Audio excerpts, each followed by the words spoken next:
ആറ്റുകാൽ പൊങ്കാല കഴിഞ്ഞ് ഒരാൾക്ക് ഒരു ക്ഷമാപണം നടത്തേണ്ടി വന്നിരിക്കുന്നു. നടി അന്ന രാജനാണ് വസ്ത്രധാരണത്തിന്റെയും മറ്റും പേരിൽ നേരിട്ട വിമർശനത്തിൽ മാപ്പ് പറയുന്നത്. ശുദ്ധമായ ഭക്തിയോടെയാണ് പൊങ്കാലയിട്ടത്. എന്നാൽ ആ നിമിഷത്തിൽ ചില അനാവശ്യ വീഡിയോകൾ പങ്കുവെക്കപ്പെട്ടപ്പോൾ അത് വേദനയായി. ഭക്തരുടെ മനസ്സിൽ വേദനയുണ്ടാകാൻ തന്റെ ഏതെങ്കിലും പ്രവൃത്തി കാരണമായെങ്കിൽ മാപ്പ് എന്നാണ് അന്ന രാജൻ കുറിക്കുന്നത്. കണ്ടന്റിന് റീച്ച് കിട്ടാനുള്ള മത്സരത്തിൽ ആളുകളുടെ സ്വകാര്യതയെ തലങ്ങും വിലങ്ങും ലംഘിക്കുന്ന നിലയിലേക്ക് നമ്മുടെ സോഷ്യൽ മീഡിയ മാറിയിട്ട് നാളേറെയായി. PR-ന്റെ പേരിൽ സമ്മതത്തോടെ പകർത്തപ്പെടുന്നതും ഉണ്ടാകാം. ഒപ്പം പാപ്പരാസി സ്വഭാവത്തിലുള്ള വീഡിയോ പകർത്തലുമുണ്ട്. ഇതിൽ അതിർവരമ്പിടേണ്ടത് ഓരോ വ്യക്തിയും തന്നെയാണ്. വീഡിയോ എടുക്കാൻ താല്പര്യമില്ല എങ്കിൽ അത് തുറന്നു പറഞ്ഞവരെ പിന്തിരിപ്പിക്കുക. പരിധി വിട്ടാൽ പോലീസ് സഹായം വേണമെങ്കിൽ അതും തേടുക. ഇത്തരം കണ്ടന്റുകൾ നിറച്ച് ലൈക്കും റീച്ചുമുള്ള പേജ് വേണ്ട എന്ന് നടത്തിപ്പുകാർ ആലോചിക്കണം. അതിന് ഒരു സാധ്യതയുമില്ല.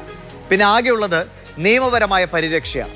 അതിൻ്റെ പ്രായോഗിക ബുദ്ധിമുട്ടുകൾ നമ്മൾ എത്രയോ കണ്ടുകൊണ്ടേയിരിക്കുന്നു. അതിനാൽ ഇത് നിങ്ങളുടെ ചോയ്സാണ്. മാറി നിൽക്കണോ അതോ ഈ ബഹളത്തിൽ മുങ്ങണോ?